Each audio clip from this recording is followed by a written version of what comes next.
Assalamualaikum warahmatullahi wabarakatuh. Selamat pagi semua teman-teman hari ini. Semoga sehat selalu. Selamat datang di Gorda Channel ya. Jangan lupa like dan subscribe channel ini. Oke, hari ini kita akan belajar mengenal komponen-komponen di engine ya, atau di mesin. Sama sebenarnya maupun di mesin mobil atau motor tidak sama komponennya. Cuma yang berbeda aja. Berapa jumlah atupnya, berapa jumlah pistonnya ya. Oke, hari ini kita akan belajar bahasa teknisnya dan bahasa bengkelnya. Jadi yang pertama kita harus tahu yang namanya crankshaft ya, atau bahasa bengkelnya ada coba bentuknya kruk as ya. Jadi di sini posisinya berada di bawah. Ini berada di paling bawah, berdekatan dengan flywheel atau roda gila ya, teman-teman semua. Oke, ada lagi yang di sini ada yang namanya camshaft atau nama lainnya cross knob, atau juga biasa disebut sama anak-anak itu knock as bahasa bengkelnya. Dan sini berguna untuk ya menggerakkan bukan katup, teman-teman. Jadi sini ada loopnya ya, di sini inilah yang mengatur bukan katup di sini.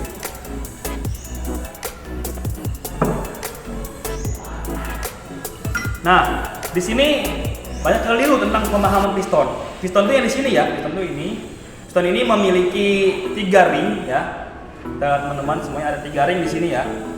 Ring pertama ini dan ring kedua untuk kompresi.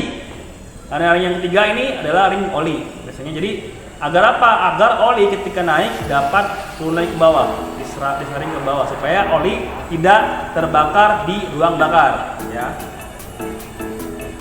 Nama lainnya ini kalau di bengkel ada yang bilang seher, ini seher nih.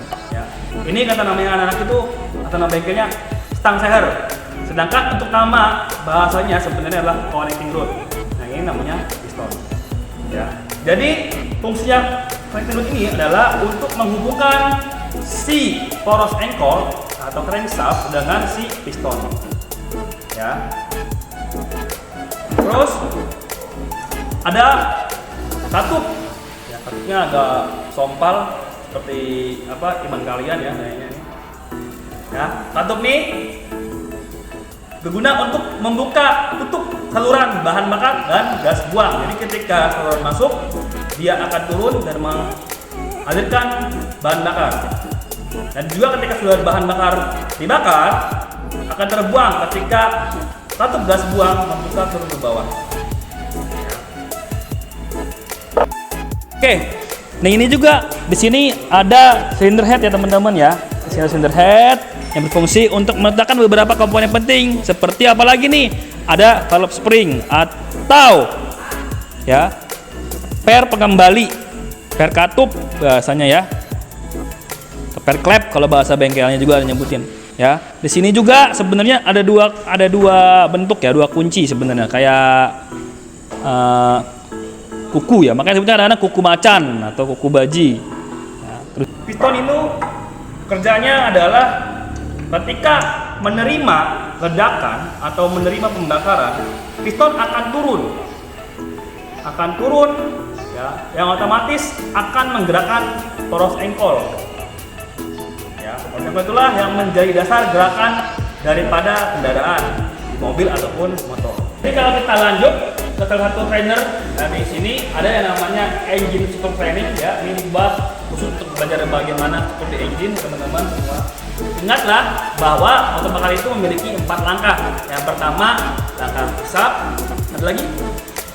Langkah apa lagi ayo? Oke, langkah hisap, langkah kompresi. Yang ketiga langkah kerja atau langkah usaha.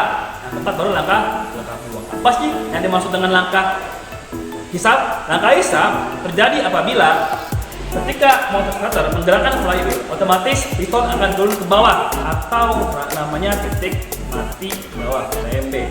Ya. Ketika masih bergerak naik, terjadilah yang namanya titik mati atas. Ya. Piston naik ke atas. Dengan nama langkah yaitu kompresi. Karena bahan bakar dan juga udara sudah terhisap pada langkah hisap, otomatis langkah kompresi itu adalah fungsinya untuk mengkompresi bahan bakar dan udara. Langkah ketiga adalah langkah usaha atau langkah kerja. Langkah kerja jadi apabila busi memercikan bunga api.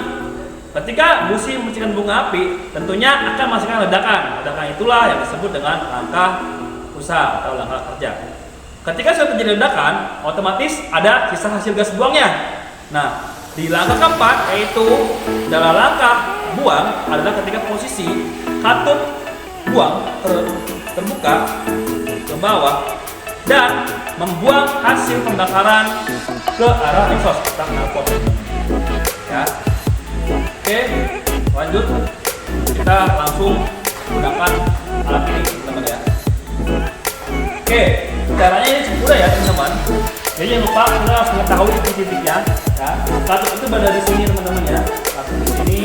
Ini ada busi yang paling bawah tadi ini ya. Cukup paling bawah ini namanya tadi crankshaft atau poros engkol ya. Di sini dia tersambung dengan flywheel. Klep itu nama bahasa bengkel ya, jadi jangan sampai salah. Klep itu nama bahasa bengkel, nama bahasa uniknya adalah katup atau valve.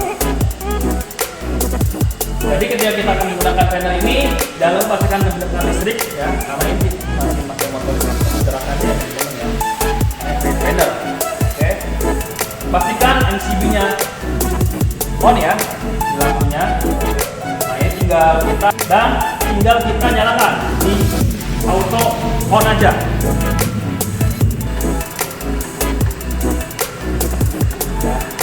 Ketika digerakkan, kita paham bahwa apa? Ketika piston mendapatkan energi ya dari atas ketika ledakan, otomatis crankshaft akan memutar daripada si flywheel. Flywheel ini biasanya tersambung dengan kopling dan bisa juga nyambung dengan transmisi. Nah di sini juga ada beberapa struktur. Ya, yang pertama ada timing sight, timing yang sampai lupa ya. Timing ini juga untuk mengatur ya atau mendistribusikan tenaga dari poros engkol ke poros knob.